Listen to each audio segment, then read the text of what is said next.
Hi friends, இன்றைக்கி தக்காளி ஊறுகாய் செய்ய போகிறோம். தக்காளி ஊறுகாய்க்கு நான் ஒரு 1/2 கிலோவுக்கு மேலே 600 கிராம் அளவுக்கு எடுத்துருக்கிறேன். இந்த தக்காளியை கழுவி சுத்தம் பண்ணிவிட்டு ஈரம் இல்லாத தொடச்சி எடுத்துக்கணும்.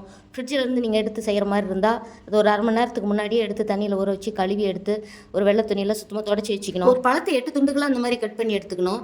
இதே போலவே எல்லா பழத்தையும் கட் பண்ணி எடுத்துக்கலாம். இப்போ கட் பண்ணி எடுத்தாச்சு. இது எப்படி செய்கிறதுன்னு பார்க்கலாம் வாங்க. இதுக்கு நான் ஸ்டவ் ஆன் பண்ணி ஒரு அடி கனமான பாத்திரம் வச்சுருக்கிறேன். இதுக்கு ஒரு மசாலா ரெடி பண்ணணும். அதை வறுத்து எடுத்துக்கிறேன். எடுத்துகிட்டு அதை ஆற வச்சு மிக்ஸி ஜாரில் போட்டு இந்த மாதிரி பொடி பண்ணி எடுத்துக்கணும்.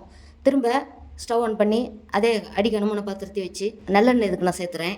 நீங்கள் உங்கள் சமையலுக்கு எந்த எண்ணெய் இருந்தாலும் அதை நீங்கள் சேர்த்துக்கலாம். இந்த தக்காளியை அந்த எண்ணெயில் போட்டு மஞ்சள் தூள் உப்பு போட்டு கல்லுப்பு போடணும். நம்ம ஏற்கனவே மசாலா அரைக்கிறதுக்கும் உப்பு கொஞ்சம் சேர்த்துருக்கோம்.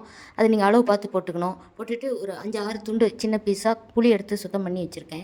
அது இதோடு சேர்த்து நல்லா வதக்கி எடுத்துகிட்டு இது ஆறுனதும் ஒரு மிக்ஸி ஜாருக்கு மாற்றி அரைச்சி எடுத்துக்கலாம். அந்த அரைச்சி எடுத்த விழுதை திரும்ப வடசட்டியில் போட்டு நல்லா வதக்கி விட்டு அந்த பவுடரையும் அதிலே போட்டு நல்லா வதக்கி விட்டுட்டு ஃபைனலாக இதுக்கு ஒரு தாளிப்பு கொடுத்துக்கலாம். இதுக்கு நல்லெண்ணெய் ஒரு ஸ்பூன் கடுகு போட்டு தாளித்து ஆற வச்சு ஒரு பாட்டிலையோ அல்லது சில்வர் பாத்திரத்துலேயோ நம்ம மாற்றி வச்சுக்கலாம். ஊறுகாய்னாவே எப்பயுமே கொஞ்சம் எண்ணெய் அதிகமாக தேவைப்படும்.